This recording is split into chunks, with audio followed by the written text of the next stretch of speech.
আজকে আমরা শুরুতে যেই সেকশনটা অ্যাড করব সেই সেকশনের কাজ হবে আমাদের নিনজার যেই সুপার পাওয়ারগুলো আছে সেগুলো যেন একটা লিস্ট আকারে শো করতে পারি সেটা। তো এখানে আসেন একটা কমেন্ট দিয়ে আমি ফার্স্টে লিখে ফেলবি সুপার সেকশন স্টার্ট, অর্থাৎ ওর যেই সুপার পাওয়ারগুলো আছে সেগুলো আমি চাই এখানে শো করতে, এবং এখানে আমি লিখছি এন্ড, এর মাঝখানে আমি একটা সেকশন নিব।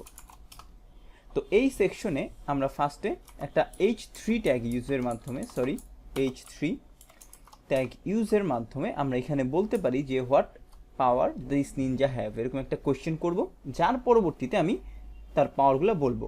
তো এখানে আমি লিখি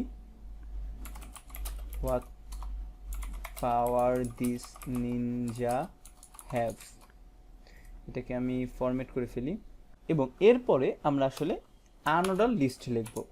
যেই আনঅর্ডার লিস্টে এলআই এর ভেতরে আমি চাইলে বিভিন্ন অপশন বলতে পারি, যেমন আমি এখানে বলতেছি সাপোজ আলট্রা পাওয়ার কিছু একটা, র্যান্ডমলি যেটা মাথায় আসতেছে আলট্রা পাওয়ার এরকম বলে দিলাম।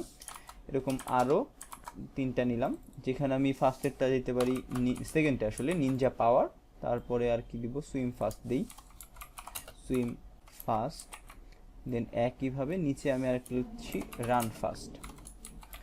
এবং চলেন ব্রাউজারে যে দেখে আসি এটা দেখতে কেমন লাগছে। তো দেখেন একটা আনঅর্ডার লিস্ট কিন্তু আমার কাছে চলে এসেছে। তো এর পরবর্তী সেকশনে যাওয়ার আগে আমি এখানে একটা নতুন ট্যাগ ইউজ করব, যেটার নাম হচ্ছে HR, অর্থাৎ হরিজন্টাল লাইন। এই HR এর মাধ্যমে আমরা চাইলে এইরকম একটা হরিজন্টাল লাইন কিন্তু আঁকতে পারি আমাদের ব্রাউজারের ভেতরে। তো এরপরে আমরা যে সেকশনটা ইউজ করব ওই সেকশনে থাকবে হচ্ছে সে কি কি ইউজ করে, অর্থাৎ তার ওয়েপন কি কি।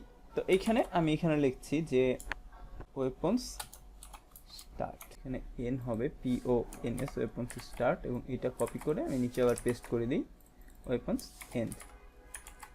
এর ভিতরে আমি আবার নতুন করে একটা সেকশন নিচ্ছি, পেজটাকে একটু ফরম্যাট করি, হ্যাঁ। এবং এই সেকশনের ভেতরে আমরা আবার ঠিক একইভাবে একটা H3 নিচ্ছি, যেখানে আমরা বলতে পারি যে হোয়াট হি ইউজ। এবং এই ইউজের পরে আমরা চলে যাব পরবর্তী একটা ডিভ ক্রিয়েট করতে, যেই ডিভের ভেতরে আমরা তার ওয়েপেনগুলার ইমেজ দিব এবং তার একটা এক্সপ্লেনেশন দিব। তো এখানে আমি যেটা করি H4 ইউজ করছি, H4 এর ভিতরে আমি যে ইমেজটা ইউজ করব সেটার নাম লিখছি কাতানা, এবং একই সাথে ইমেজটা শো করার জন্য আমি এখানে ইমেজ ট্যাগ ইউজ করছি এবং SRC লিখছি।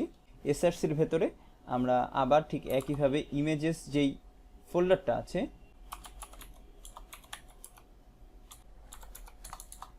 তার ভেতরে কাতানা নামে একটা PNG আছে, সেটা নিয়ে আসলাম। যাই ব্রাউজারে যদি একটু স্ক্রল করে আসি, দেখেন এই যে এটা হচ্ছে এই ইমেজের নাম হিসেবে আমি উপরে দিয়েছি এবং তার নিচে ইমেজটা এসেছে। তো আমরা করব কি, এই ডিভি আরও 3বার কপি পেস্ট করব, কপি করলাম, পেস্ট করে চলে গেলাম। এবং সেকেন্ড যেটা থাকবে সেটার নাম দিচ্ছি আমি নাই, এবং এইখানে আমি এই PNGর নামটাও চেঞ্জ করে দিব। ঠিক একইভাবে থার্ডটায় চলে যাই, যেটার নাম দিচ্ছি আমি নিনজা, এখানে আমি সরাসরি নিনজা নিয়ে আসবো। এবং তারপরে আমি চলে যাব লাস্টেরটায়, যেটার নাম দিচ্ছি শুরিকেন সামথিং লাইক দ্যাট, এবং এইটাই এই ইমেজটাই, অর্থাৎ ইমেজের ওই নামটাই আমি আসলে ইউজ করছি।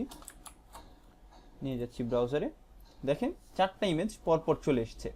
তো আমাদের এই সেকশনের কাজও বলতে পারি আমরা শেষ। তো এরপরে আমরা একদম লাস্টের যে সেকশন আছে ওই সেকশনটায় হাত দেব, মানে শুরু করবো আর কি কাজ। তো এখানে কমেন্ট করছি, যেটার নাম দিচ্ছি কন্ট্যাক্ট উইথ নিনজা, অর্থাৎ এই নিনজার সাথে কন্ট্যাক্ট করার জন্য আমরা একটা ফর্ম ইউজ করব, সেই ফর্মটা এখানে আমরা লিখব এন্ড। কমেন্ট করা শেষ, এবং এর ভেতরে আমরা আবার সেকশনটা অ্যাড করছি, যেখানে আমরা একটা ডিভ নিতে পারি, যেই ডিভের ভেতরে আমরা H3 নিচ্ছি, এবং H3 নিয়ে আমি লিখছি কন্ট্যাক্ট উইথ নিনজা। এবং এই ডিভে আর কিছু না লিখে আমি আরও 2টা ডিভ নিয়ে নিব, যাতে আমার ইচ্ছা হচ্ছে এই যে লেফট সাইডে আমরা দেখতে পাচ্ছি কন্ট্যাক্ট উইথ নিনজা, এটা থাকবে মাঝখানে, এবং তার লেফটে এবং রাইটে আমি চাইলে 2টা ইনফরমেশন বা একটা ফর্ম এবং কিছু ইনফরমেশন দেখাবো। তো আমি আরও 2টা ভাগ করে ফেলবো, এর জন্য এখানে একটা ডিভ নিচ্ছি, ডিভ, এবং এইটাই কপি পেস্ট করি এখানে নিচে দুইবার। ফার্স্টের যে ডিভটা আছে এই ডিভে আমরা একটা ইমেজ শো করব, যেই ইমেজ হবে হচ্ছে এসআরসির ভেতরে ইমেজেস, দেন স্ল্যাশ দিয়ে আমরা যেই ইমেজটা শো করব সেটার নাম হচ্ছে ninja.png। যাই ব্রাউজারে যে দেখি আসলে আসছে নাকি ইমেজটা। হ্যাঁ, এই ইমেজটাই আমি দুইবার এখানে আরেকবার ইউজ করছি কন্ট্যাক্ট উইথ নিনজা সেকশনের ভেতরে। এবং এই ডিভের ভেতরে আসলে হবে আমাদের যেই ফর্মটা আছে সেই ফর্মটা। তো চলেন ফর্ম ক্রিয়েট করি একটা। এই ফর্মের ভেতরে আমরা অ্যাকশন মেথড কিছুই বলছি না, এবং এইখানে আমরা কিছু লেবেল লিখছি। যেই লেবেলের ভেতরে আমরা ফার্স্টের ইনফরমেশন হবে হলো ইউর নেম, অর্থাৎ যে মেসেজটা পাঠাবে তার নেম যেন আমি পাঠিয়ে দেই সেটা। এবং এইখানে একটা ইনপুট ফিল্ড নিব আমি, এবং এই ইনপুট ফিল্ডটা হবে টেক্সট টাইপের। ঠিক আছে, নেম আমি একটা দিয়ে দিতে পারি। আপাতত আমি নেমে যাব না, নেমটা আমি পরবর্তীতে আপনাদের এক্সপ্লেন করব যে এই নেমটা আসলে কি। আইডিতে আমি লিখলাম নেম, এবং এই আইডিটা আমি কপি করলাম, লেভেলে যে ফর লিখে আমি ওইটা পেস্ট করে দিই ইয়োর নেম। এবং এইখানে একটা প্লেস হোল্ডার আমি ইউজ করি, প্লেস হোল্ডারে আমি বলে দিই ইয়োর নেম। যাই ব্রাউজারে, হ্যাঁ ইয়োর নেম চলে এসেছে। যদিও এখন পর্যন্ত পুরো ওয়েবসাইটের ডিজাইনটাই একেবারে বাজে, বাট আমরা কিন্তু একটা স্ট্রাকচার আপাতত দাঁড় করিয়ে ফেলেছি। এখন আমি যেটা করব, এই লেভেলটা আবার কপি পেস্ট করব নিচে দুইবার, এবং এইখানে আমি একটু স্পেস দিয়ে দিই। লেভেলটাকে ইয়োর নেমের থেকে আমি দিব ইয়োর ইমেল, এবং ইমেলের জন্য ফরটা হয়ে যাবে ইমেল, অর্থাৎ আমি আইডি নেমটা করে দিব ইমেল, টেক্সট টাইপটাও হয়ে যাবে ইমেল, ইয়োর ইমেল। আশা করি এতটুকু ঠিক আছে। এবং ইয়োর নেম এই সেকশনটাকে যেটা করতে পারি ইয়োর মেসেজ দিয়ে দিই, যাতে মেসেজ সেন্ড করতে পারে আমাদের নিনজার কাছে মেসেজ। এবং এইটার নাম দিচ্ছি এমএসজি, শর্ট ফর্ম আর কি মেসেজের, এমএসজি। এখানে আইডিটা এমএসজি। টেক্সটটা আমরা এখানে ইনপুটটা ইউজ না করি, আচ্ছা আমরা যেটা করব এখানে একটা টেক্সট এরিয়া ইউজ করি।